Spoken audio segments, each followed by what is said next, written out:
नमस्कार विद्यार्थी मित्रांनो, मी स्मिता कांगोणे, इयत्ता 9वी गणित सेतू अभ्यासक्रमाचा दिवस 36वा। आज आपण पाहणार आहोत direct and inverse proportion. Direct proportion and inverse proportion, समचलन आणि व्यस्त चलन। आता डायरेक्ट अँड इनव्हर्स प्रपोर्शन मध्ये तुम्हाला हा जुनाच अभ्यास फक्त उजळणी म्हणून शिकायचा आहे। इथं एक टेबल दिलेला आहे, या टेबलचं तुम्ही ऑब्झर्वेशन करा। पहा, इथं एक्स आणि वाय व्हेरिएबल्स दिलेले आहेत। X is directly proportional to y. If x is directly proportional to y, then x upon here x आणि y दिलंय। x च्या किमती आहेत 1, 4, इथं 7 लिहिलंय बघा, 7, 12, 8, 32, 56 and 96. If x is directly proportional y, then x upon y is equal to k, constant. K is a constant here. जेव्हा direct proportion समचलन असतं तेव्हा एक राशी ही दुसऱ्याच्या समप्रमाणात बदलते। एक उदाहरण तुम्हाला सांगते। समजा रुपये आणि किलोग्रॅम घेतला। 1 किलोग्रॅम वस्तूची किंमत, समजा 1 किलोग्रॅम वस्तू असेल एखादी, त्याची किंमत 100 रुपये आहे। आता इथं किलोग्रामची संख्या वाढवली, 2 किलोग्रॅम, तर रुपये वाढतात। 3 किलो, एक राशी वाढवली की त्याच प्रमाणात दुसरी राशी वाढत असेल तर त्याला म्हणायचं समचलन। धनात घ्या, तेव्हा त्याचा प्रॉडक्ट हा कॉन्स्टंट येतो। समचलनामध्ये x/y बरोबर k स्थिरांक येतो। इथं x is directly proportional to y, x/y बरोबर k। एक राशी ज्या प्रमाणात बदलते त्या प्रमाणातच दुसरी राशी बदलते, त्याला म्हणायचं समप्रमाण। इथं उदाहरण आता एक तुम्हाला दिलेलं x/y, इथं 1/8 आहे। मी x/y चा 1/8 प्रॉडक्ट काढला, म्हणजे त्याचं कॉन्स्टंट 1/8 हे कॉन्स्टंट आलं पाहिजे। दुसरं बघा घेतलं उदाहरण x/y, म्हणजे समजा मी हे x/y मध्ये घेतला आता 4/32, 4/32, 4 1 4, 4 8 32, 1/8 आलं। पुढचं पहा 7/56, 7 8 7 1 7, 7 8 56, 1/8। नंतर पुढचा घेतला प्रॉडक्ट 12/96, 12 8 96, 1/8। जेव्हा समचलन असतं तेव्हा त्यांचा प्रॉडक्ट म्हणजे y अपॉन जे x अपॉन y जे घेतलेलं आहे ते काय आलं पाहिजे, k म्हणजे स्थिरांक। x/y ची व्हॅल्यू ही कॉन्स्टंट आली पाहिजे, आणि इथं आली पहा इथं 1/8 आहे, 1/8, 1/8 आणि 1/8, म्हणून त्याला म्हणायचं समचलन। व्यस्त चलन, जर if a is inversely proportional to b, inverse proportion मध्ये काय करतात, तर a inversely proportional to b, 1/b लिहितात इनव्हर्स असेल तर।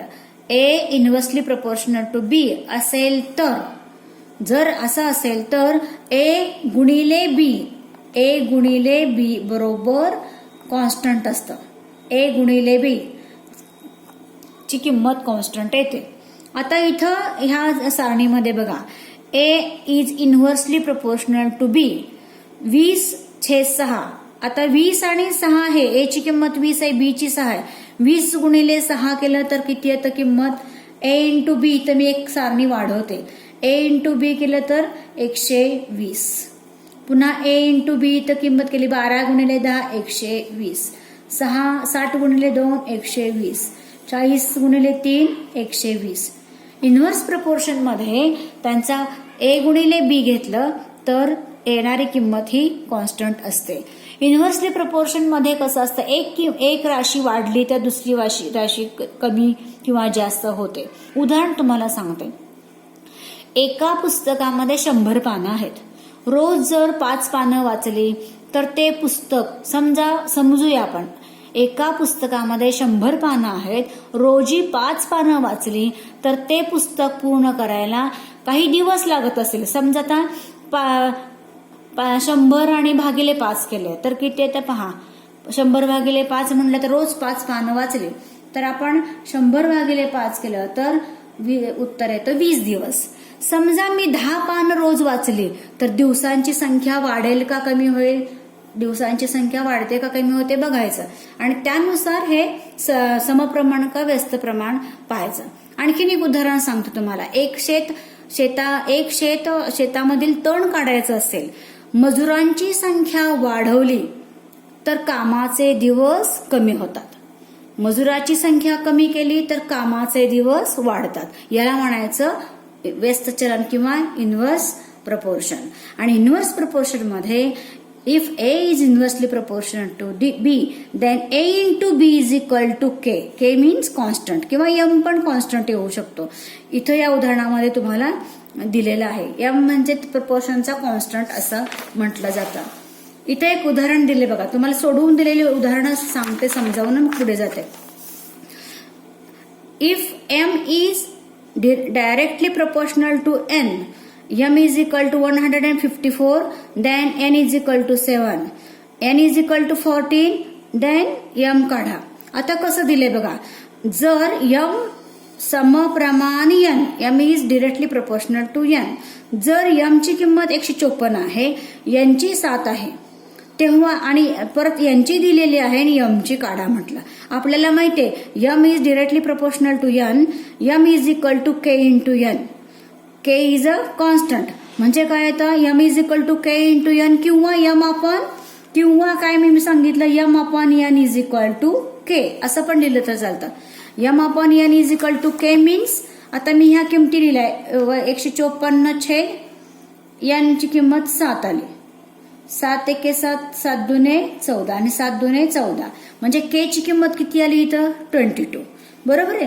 तसंच आता जर N बरोबर 14 आलं, इथं पाहता K ची किंमत 22 आली, मग M इज इक्वल टू पुढच्या ह्याच्यामध्ये M is equal to 22 into N किंवा मी मगाशी लिहून दिल्याप्रमाणे M upon N is equal to K. आता M ची किंमत तुम्हाला N ची दिलेली आहे आणि M ची काढायची आहे, मग मी M लिहिलं अपॉन N ची किंमत किती दिली आहे 14 इज इक्वल टू K ची काढलेली आहे 22 आणि मग M इज इक्वल टू इथे ही स्टेप आली बघा. M is equal to by cross मल्टिप्लिकेशननी M is equal to 22 into 14 value किती आली 308. अशी ही उदाहरणं सोडवायची आहेत. सेकंड क्वेश्चन पहा. If A is inversely proportional to B, A is equal to 40, B is equal to 3, then A is equal to 15, find out B value of B. A is inversely proportional to B, A is equal to K into 1 upon B किंवा A into B is equal to K. K is a constant. मग K ची value find out करा. K ची value किती येते 14 into 3 120. Second ह्याच्यामध्ये काय दिलंय A is equal to 50, B काढायचे. मग आपण काय करूया 15 into B is equal to 120. 120 upon 15. मग B ची व्हॅल्यू किती आली 8. अशा पद्धतीने ही उदाहरणं तुम्हाला सोडवता येतात. आता इथे एक तुम्हाला कॉलम दिले, टेबल दिले आणि ते कम्प्लीट करायला सांगितले. खालील सारणी पूर्ण करा. आता हे टेबल पूर्ण करत असताना पहिल्यांदा अट घातलेले M is directly proportional to N. M is directly proportional to N असेल तर आपण काय केलंय M upon N is equal to K. Okay, M upon N is equal to K is a constant. हे दोन प्रकारे उदाहरण सोडवता येते बघा मुलांनी. M upon N is equal to K. आता सुरुवातीला मी काय केलं M अपॉन N काढलं. M अपॉन N म्हणजे किती आलं M upon N 2 upon 10 is equal to किती येतं 1 अपॉन 5. ओके, मग सेकंडचा हा हे काढायचंय आपल्याला. हे म्हणजे मी हे K काढला, K इज अ कॉन्स्टंट. मग सेकंड मध्ये M upon N is equal to K. M ची व्हॅल्यू किती आहे 5 अपॉन हे व्हॅल्यू काढायचे. मी तर उत्तर जरी लिहिली तर काढायची आपल्याला. N is equal to 1 upon 5 by cross multiplication N is equal to 5 into 5 is equal to 25 म्हणून इथं 25 लिहिलं. त्यातलं हे एक उदाहरण बघा इथलं. पुन्हा M upon N is equal to K. K ची व्हॅल्यू किती काढून ठेवली आपण 1 अपॉन 5. N ची किती आहे 60. मग लिहिते इज इक्वल टू इथं घेते पुढे पहा एम ची काढायची आहे m/60 इज इक्वल टू के ची व्हॅल्यू किती काढली आपण 1/5. मग पुन्हा काय येणार क्रॉस मल्टिप्लिकेशन. मग 5m इज इक्वल टू 16 आणि m इज इक्वल टू 60/5 किती आलं उत्तर पहा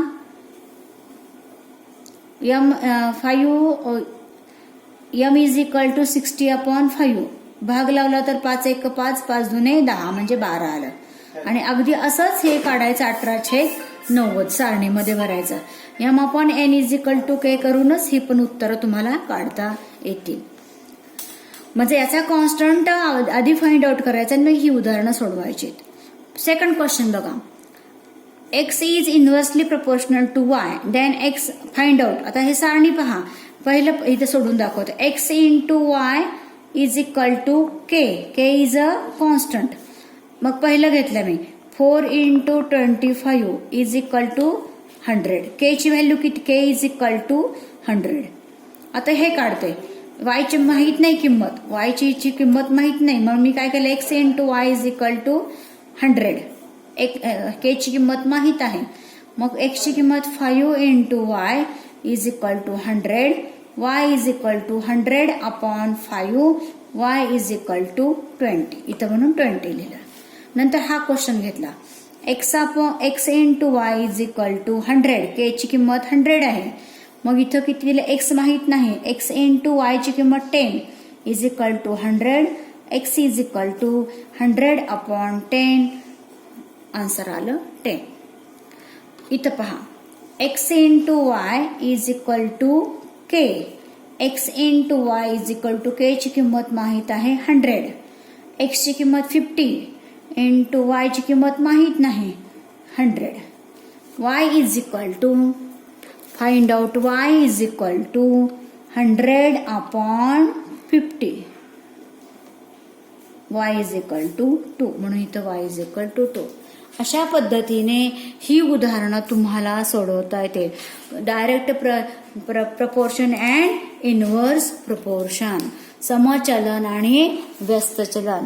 डायरेक्ट प्रपोर्शन असेल तर इफ x आणि y असेल तर x/y is equal to constant आणि इनव्हर्स प्रपोर्शन मध्ये x into y is equal to constant.